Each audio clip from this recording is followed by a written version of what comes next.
Hey, nang Miss Liza phone number pa may abdo. Ngasi din pita. Kamay na? Ay, lesson ni kayo no. Bazata ni pita na. Ngasi kinumita. Miss Liza number load ni. Aduga nung ano pita. Nang lero mo ko, ay lero ke. Sir, kay noomta. Kay daw rin nga. Ay se Miss Liza ka kay noom tanagada ba? Aduda Miss to salama ba? O miss to chat laban na. Ay ngonoy na tanagi hay bro. Hayo ni. Nate sir. Miss ki phone number amta piyo ba? Is, ato gi oire. Se do puthoro se.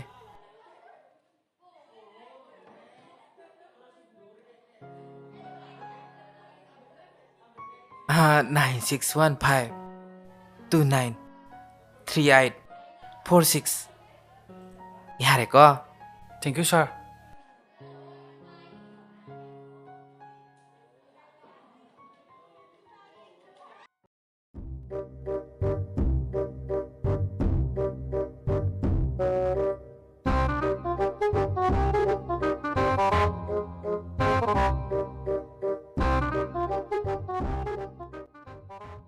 Hello? Hello? Kanano siba?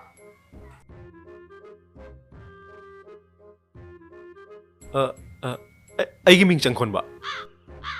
Leifam na wangu dai ni. Songmi number se aina Facebook dai lokthok sabani. Waro bi ba yade ko. Warau deda. Kaigi warau duino. Ado kaigi hona birige. Ai hauji Rims ta doctor oina pujari ye. Asomdi. Aidi haido pai kaireda. Private school amada oza macha moijariye. Kai doi ba. Ozai ba sinbam sidi khwaidagi maru oi ba thabak ni. Ozai yaudana thabam ta mai pa pangam banate da. Ado somna ingoda message tharakpagi maram sibu. Kaino ni. Aise. Laik tam na bo honari ngai da koi balang masu amata phangawdra ba. Aduda songi AB account se thengna ro bada. Khangawdana wakhal ama sum Kai wakan khaliba. Miss. As. Sombo ina nungshirure.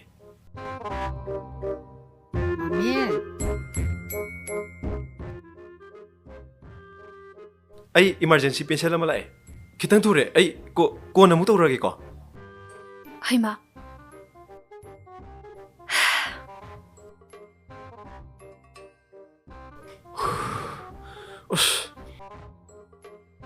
Khoi ma sidi ba. Matang thon sa khidre. Wari nungai kan sida.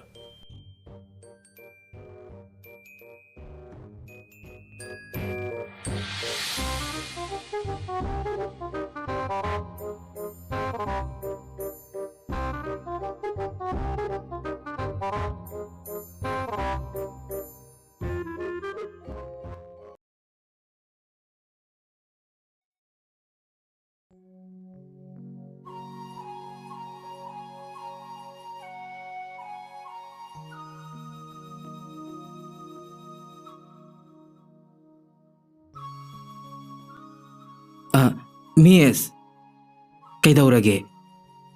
Miss kisi kaino mining mamali ko? Nangdi kamana khangiba? Khangli ni kaino? Nupi mana nupi migi nate.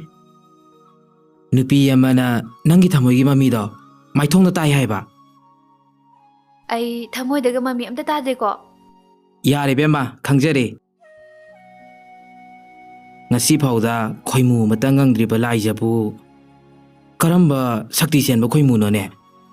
Laijagi thamoy bu yoi tawri siba. Aina khanbada mi do arai bide oira moy. Mado doctor ni haye. Mana nungsi harakpada aisu hai haidokre. Inkhalakpada asigu masi yaroktabanina kaya hite ba ise. ꯑꯩ ꯅꯪꯉꯣꯟꯗ ꯈꯔ ꯇꯥꯟꯅꯒꯦꯅ ꯂꯥꯛꯏꯅꯤ. ꯉꯥꯏꯈꯣꯅꯦ ꯅꯪꯕꯣ. Doctor ꯍꯥꯏꯗꯤ ꯃꯁꯥ ꯃꯇꯣꯝꯗ doctor ꯑꯣꯏꯖꯕ ꯀꯥꯡꯕꯨꯗꯨꯔꯣ? ꯍꯦ, ꯅꯪꯁꯨ ꯑꯗꯨꯗꯤ ꯑꯣꯏꯔꯝꯃꯣꯏꯍꯦ. ꯑꯩꯁꯨ ꯌꯥꯝꯅ ꯄꯪꯕ ꯃꯤꯗꯤ ꯑꯣꯏꯗꯕꯅꯦ. ꯅꯨꯡꯁꯤꯕꯁꯤꯗꯕꯨ ꯈꯔ ꯄꯪꯖꯕꯩ ꯋꯥꯅꯦ. ꯐꯔꯦꯁꯦ. ꯑꯩꯅꯅꯦ ꯐꯖꯅ ꯇꯥꯛꯑꯒꯦꯕ. ꯍꯩꯇꯕꯒ ꯉꯝꯄꯣꯟꯇꯦꯗ. ꯍꯣꯔꯦꯟ ꯒ꯭ꯌꯥꯟ ꯇꯥꯅ ꯐꯖꯅ ꯁꯥꯟꯅꯔꯁꯤ. ꯂꯥꯛꯑꯣ.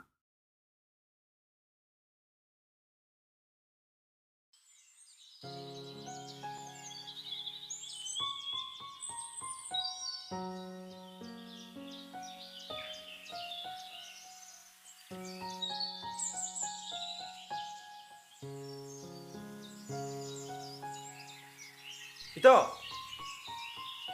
ꯏꯇꯥꯎ! ꯀꯩꯗꯧꯔꯒꯦ ꯑꯃꯨꯛ ꯂꯥꯎ ꯈꯣꯡ ꯆꯦꯜꯂꯛꯏꯁꯤꯅ? ꯋꯥꯔꯤ ꯅꯨꯡꯉꯥꯏꯕ ꯑꯃ ꯂꯤꯕꯤꯒꯦ ꯇꯧꯕꯅꯦꯕ. ꯀꯔꯤ ꯋꯥꯔꯤꯅꯣ ꯍꯥꯏꯁꯦ? ꯑꯩꯈꯣꯏꯅꯤꯒꯤ ꯄ꯭ꯂꯥꯟꯗꯣ ꯃꯥꯏ ꯄꯥꯛꯑꯦ ꯍꯥ? ꯍꯥꯏꯕ. ꯑꯁꯦꯡꯕꯩꯔꯣ ꯍꯥꯏꯁꯦ? ꯂꯥꯛꯑꯣ ꯁꯤꯗ ꯋꯥꯔꯤ ꯁꯥꯎꯁꯤ ꯂꯥꯛꯑꯣ. ꯐꯝꯃꯣꯏ ꯐꯖꯅꯁꯦ.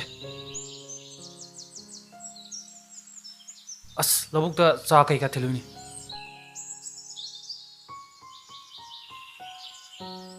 ꯃꯤꯁꯇꯣ ꯑꯩꯅ ꯃꯦꯁꯦꯖ ꯁꯨꯝ ꯊꯥꯖꯤꯟꯕꯅꯦꯕ ꯈꯪꯉꯕ. ꯑꯗꯨꯒꯗꯤ ꯃꯤꯁꯅꯅꯦ ꯐꯣꯟꯁꯦ ꯇꯛ ꯇꯧꯁꯤꯜꯂꯛꯑꯦ ꯉꯔꯥꯡꯗꯣ. ꯑꯁ ꯑꯩ ꯌꯥꯝ ꯊꯤꯅ ꯄꯥꯈꯠꯂꯨꯔꯦ ꯉꯔꯥꯡꯁꯦ. ꯑꯗꯨꯒꯗꯤ ꯅꯨꯄꯥꯅ ꯄꯥꯈꯠꯄ ꯍꯧꯅꯕ꯭ꯔꯥꯅ ꯆꯤꯟꯁꯤꯗꯅꯦ ꯐꯤ ꯑꯃ ꯀꯨꯞꯁꯤꯜꯂꯦꯗꯅ. ꯑꯗꯨꯒ ꯋꯥꯔꯤꯁꯦ ꯍꯦꯛꯇ ꯁꯥꯟꯅꯕꯅꯦ ꯉꯔꯥꯡ. ꯏꯁ ꯅꯩꯔꯦ ꯅꯨꯄꯥ ꯅꯪ. ꯑꯁ ꯑꯗꯨꯒꯗꯤ ꯑꯩ ꯃꯤꯁꯄꯨ ꯅꯨꯡꯁꯤꯌꯦꯅ ꯍꯦꯛꯇ ꯍꯥꯏꯖꯤꯟꯕꯅꯦꯕ ꯈꯪꯉꯕ. ꯁꯦꯁ ꯑꯗꯨꯕꯨꯗꯤ ꯀꯩꯗꯧꯔꯕ? ꯃꯤꯁꯇꯣ ꯍꯣꯏ ꯍꯥꯏꯔꯦ. ꯃꯤꯁꯅ ꯀꯩꯀꯩ ꯍꯣꯠꯅꯔꯤꯒꯦ ꯍꯪꯉꯛꯑꯦꯕꯀꯣ. ꯑꯩꯅ ꯗꯣꯛꯇꯔ ꯑꯣꯏꯔꯤꯅ ꯍꯥꯏꯖꯤꯟꯕꯅꯦꯕ. ꯔꯤꯝꯁꯇ ꯄꯨꯔꯤꯅ ꯍꯥꯏꯖꯤꯟꯕꯅꯦ. ꯑꯗꯨꯗꯤ ꯗꯣꯛꯇꯔꯒꯤ ꯃꯑꯣꯡꯗ ꯋꯥꯒꯥꯏꯗꯣ ꯂꯦꯝꯅ ꯉꯥꯡ ꯇꯥꯔꯤꯅꯦ. ꯍꯣꯏ ꯉꯥꯡꯉꯤꯅꯦ ꯑꯩ. ꯑꯗꯨꯒ ꯂꯥꯁꯇ ꯑꯩꯈꯣꯏ ꯃꯥꯅ ꯀꯧꯔꯛꯄ ꯋꯥꯅꯤꯗ. ꯑꯗꯨꯒ ꯑꯩ ꯄꯥꯈꯠꯄꯣꯏ ꯀꯔꯤꯕꯣꯏ ꯑꯩ ꯄꯦꯁꯦꯟ ꯑꯃ ꯂꯥꯛꯑꯦ. ꯑꯩ ꯀꯣꯟꯅ ꯄꯥꯎ ꯐꯥꯎꯅꯔꯁꯦ ꯍꯥꯏꯔꯒ ꯊꯝꯍꯟꯈ꯭ꯔꯦꯅꯦ ꯐꯣꯟꯗꯣ. ꯅꯪ ꯑꯃ ꯈꯪꯅꯔꯛꯄꯗ ꯆꯩ ꯆꯥꯅꯕ ꯂꯝꯕꯤꯅꯦ ꯅꯪ ꯇꯧꯔꯤꯗꯣ. ꯅꯨꯄꯥꯅꯤ ꯀꯩꯅꯣ. ꯑꯩꯅ ꯃꯤꯁꯄꯨ ꯅꯨꯡꯁꯤꯔꯨꯔꯦ. ꯑꯗꯨꯒ ꯃꯥꯒ ꯑꯩꯒꯗꯤ ꯂꯝꯕꯤ ꯇꯣꯡꯉꯥꯜꯂꯝꯃꯦ. ꯃꯇꯦꯛ ꯈꯔꯗꯪ ꯑꯣꯏꯔꯕꯁꯨ ꯑꯩꯅ ꯀꯣꯏꯍꯧꯕ ꯌꯥꯏ ꯀꯩꯅꯣ.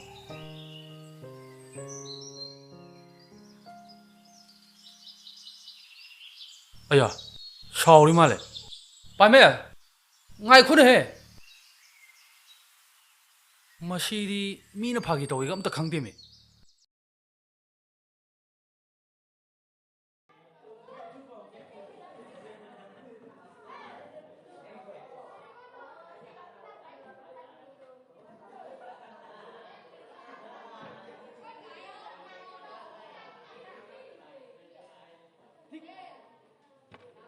ꯂꯩꯆꯥ ꯇꯨ ꯃꯤꯁ ꯂꯥꯏꯖꯒꯤ ꯕꯣꯏ ꯑꯃ ꯇꯥꯍꯧꯔꯦꯕ.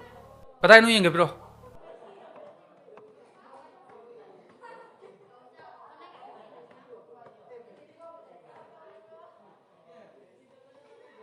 ꯍꯣꯏ ꯁꯦ ꯑꯔꯨꯕ ꯃꯥꯜꯂꯤꯅꯦ. ꯑꯣꯐꯤꯁꯇ ꯂꯩꯔꯝꯒꯅꯤ ꯄꯤꯔꯨꯆꯣ ꯆꯠꯂꯣ. ꯑꯁ ꯉꯝꯃꯣꯏꯀꯣ. ꯏꯇꯣꯝꯇ ꯄꯤꯕ ꯉꯝꯃꯣꯏꯕ. ꯄꯨꯂꯞ ꯆꯪꯃꯤꯟꯅꯔꯨꯁꯤ ꯂꯥꯛꯑꯣꯕ.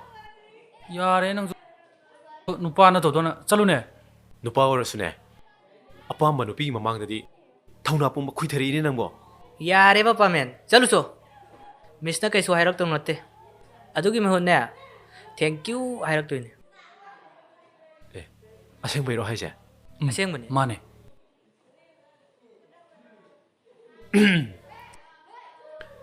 ꯑꯗꯨꯗꯤ ꯆꯪꯉꯒꯦꯀꯣ. ꯅꯨꯡꯉꯥꯏꯅꯤ ꯅꯪ.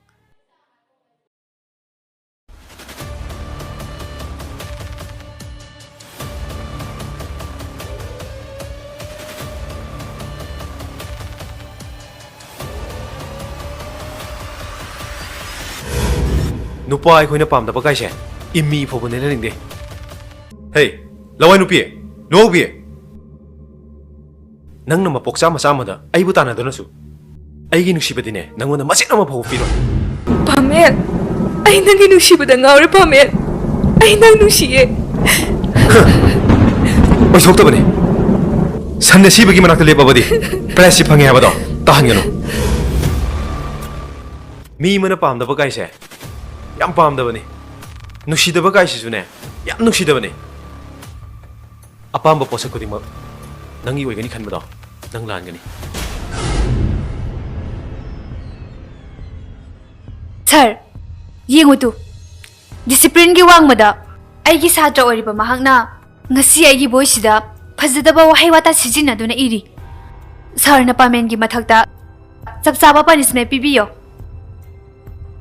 Pamen, karigino nangna atuk lebak masa ta thaba asibu tawribadi. Nangi ojada tawribase mase laliko. Ngasi gi male masida takpiba tambiba ngamba ojadagi henba kanasu leitabani. Masi na koina khangdriba karigino. School asidagi nang ngasi muk out tawgani. Sir, Miss Poina tasengna nuksigi. Miss Puraga aigi apenba oijaki. Adubu oja amada thamgadaba thaugalon gi wangmadadi ai nongmata tawde. Mi amana mi amada nuksibagidama aibu school sidagi tanthokesu tantokpiyo. Miss, thaudoksida ai tasengna landabani Miss.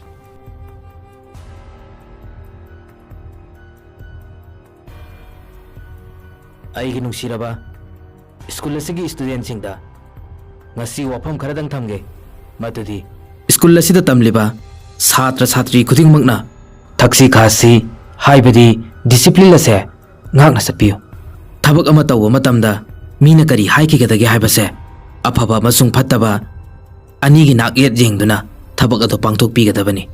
Angang amana afaba discipline masakhangba mi ama oiba haibase ahanbada Mama mapa haibadi imung manung ani subada mahaki school amadi atay atopa mahaki friends akar singi makhayam na poli aduna ngangsi nakhoi afaba mi amamam oinaba honasiko phare phare nasana sagi classroom na changba yaragani.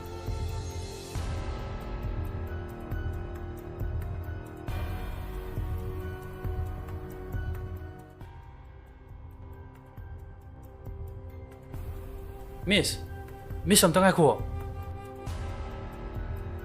Miss, ay kanom ta hajaga Miss. Laisan, kay dawrage, kay layrage. Miss, ay Miss ki mapamda yam langkre. Ay bomta Miss na ngakpiyo Miss. Ay kurum jare Miss. Yare. Laisan, nang nahining bado adum hayo. Miss kay sumsaroye. Miss, Pameldo kasulan jadabani. Numito. Laisa, tu Miss Laisagi boy mata horeba. Kaday no yenge bro.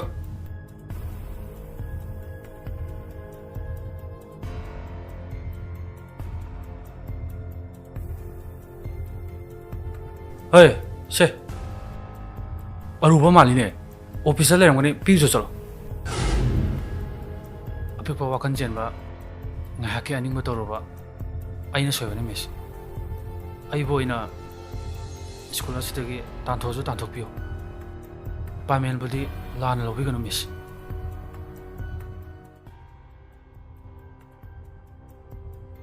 Laisan, nakhoi pumnamak aigi satra ngaktane. Oja amana nakhoi bu kayagi mating nusi haibado nakhoi khangakani. Nakhoi gi asoibada sumthoknaba takpinaba honnabadubu oja haibane. Aina nakhoi bu ngakpirabane. Pameldo, aina ne mayumda chatuna hanagum school karaknaba aina haigani. Thank you Miss. Phare phare. Adudi Miss amuk jangagi ko.